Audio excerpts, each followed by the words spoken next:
I am a fan of tone-on-tone embroidery, and on the Husqvarna Viking Designer EPIC 2, it is so easy to do. You can take any design and make all the stitches stitch the same color so that you don't have the stops in between each one and you have to keep touching the go button. So this is a pillow I did a while back. I love it. It's still one of my favorites. I've got the black on black, and boy, does embroidery threads show up so nicely.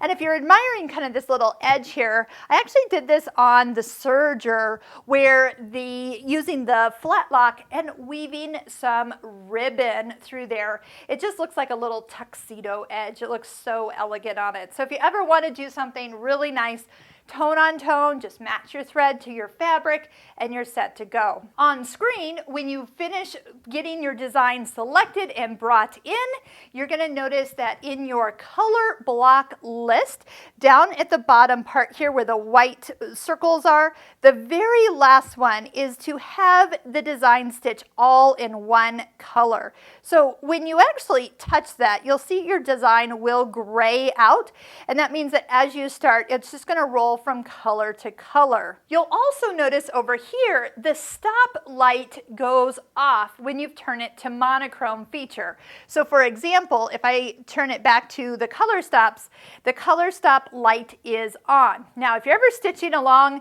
and you think, oh my gosh, I gotta stop it, and you touch that stop button, you've just turned your rest of your design into all one color, a common thing that people do run into. So just make sure that if you do want color changes, that light is always on, and if you don't, you can actually quickly turn it off right here or on screen in the monochrome section.